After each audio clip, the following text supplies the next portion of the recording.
Hi, I'm Shija, construction engineer and corporation licensed surveyor. இன்னைக்கு உங்ககிட்ட stair case பத்தி கொஞ்சம் இன்ஃபர்மேஷன் சொல்லலாம் அப்படின்னு தான் வந்தேன். நம்ம வீட்டு ஸ்டேர் கேஸோட த்ரெட்டோட சைஸ் வந்து மினிமம் 10 இன்ச் கண்டிப்பாக இருக்கணும்.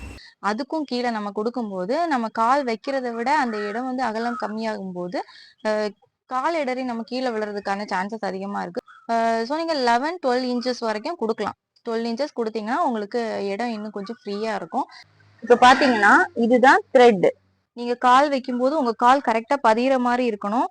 ஸோ கால் கொஞ்சம் வெளியில தெரியிற மாதிரி நீங்க அதோட சைஸ் நீங்க கம்மி பண்ணீங்க அப்படின்னா கண்டிப்பா நம்ம வந்து கால் இடறதுக்கான சான்சஸ் நிறைய இருக்கு. ஸோ நம்ம ஸ்டேர் கேஸோட த்ரெட்டோட சைஸ் வந்து மினிமம் 10 இன்ச் கண்டிப்பா இருக்கணும். அதே மாதிரி இதுதான் ரைஸ். இதோட சைஸ் வந்து மினிமம் 6 இன்ச் வந்து கண்டிப்பா இருக்கணும்.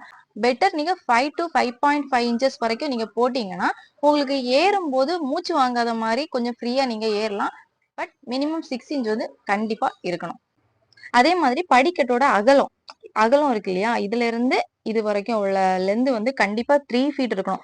3 to 3.5 ஃபீட் வரைக்கும் நம்ம வச்சுக்கலாம். ஸோ அப்ப போறதுக்கு நமக்கு கொஞ்சம் வசதியா இருக்கும். சப்போஸ் உங்க வீட்டுல இடம் கம்மியா இருக்கு, ஸோ இந்த படிக்கட்டோட அகலத்தை வந்து கம்மி பண்ணணும் அப்படின்ற சிச்சுவேஷன் உங்களுக்கு வந்துச்சுன்னா ஒரு டிப்ஸ் சொல்றேன். உங்களோட ஸ்டேர் கேஸோட ரெயிலிங் இருக்குல்ல, நீங்க ரெயிலிங் போடுறத வந்து இதோட டாப்ல நீங்க போடாம சைட்ல நீங்க போடும்போது அந்த இடத்துல வர ஸ்பேஸை நீங்க வந்து சேவ் பண்ணிக்கலாம். அதே மாதிரி நம்ம கன்ஸ்ட்ரக்ஷன் பண்ணும்போது அதிகமா மிஸ்டேக் வர இடமும் இந்த படிக்கட்டு தான்.